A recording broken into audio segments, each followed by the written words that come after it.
Hello friends, spicy হেসেলে তোমাদের সকলকে স্বাগত জানাই। আজকের রেসিপি আলু বেগুনের বাহার। আলু বেগুনের বাহার বানানোর জন্য কড়াইতে দিয়ে দেব সর্ষের তেল।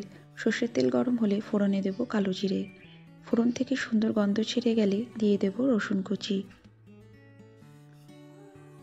এরপরে দিয়ে দেব পেঁয়াজ কুচি।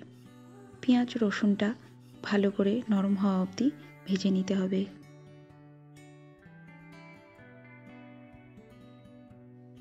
পেঁয়াজটা নরম হয়ে এলে দিয়ে দিতে হবে ছোট ছোট টুকরো করে কেটে রাখা আলু।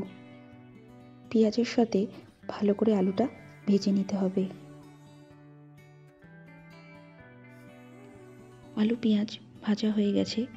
এরপরে কাঁচা লঙ্কা কুচি ও বেগুন ছোট ছোট করে কেটে রাখা সেটাও দিয়ে দিতে হবে। ভালো করে ভেজে নিতে হবে আলু বেগুন।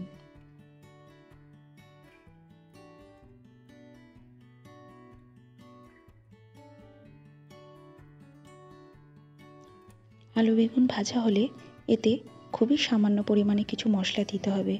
লবণ, হলুদ, কাশ্মীরি লঙ্কার গুঁড়ো, ব্যাস আর কিছু মশলা লাগবে না। এতেই দুর্দান্ত খেতে হবে। মশলার সাথে আলু বেগুন মেশানো হয়ে গেছে। এরপরে চাপা দিয়ে রেখে দেব যতক্ষণ না আলু বেগুন নরম হয়ে আসছে। তোমরা হয়তো দেখে বুঝতেই পারছো আলুও নরম হয়ে গেছে, বেগুনও নরম হয়ে গেছে। আমার রেসিপি তোমাদের কেমন লাগে অবশ্যই কমেন্ট করে জানিও।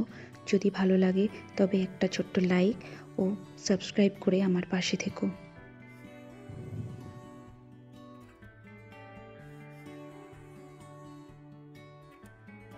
এরপর সামান্য একটু জল দেব যাতে মশলাগুলো আলু বেগুনের মধ্যে ভালোভাবে মিশে যায়।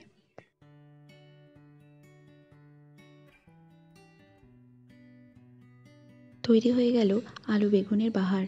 এই রেসিপি ভাত, রুটি, পরোটার সাথে খুবই ভালো লাগে। ভিডিওটি সম্পূর্ণ দেখার জন্য তোমাদের ধন্যবাদ।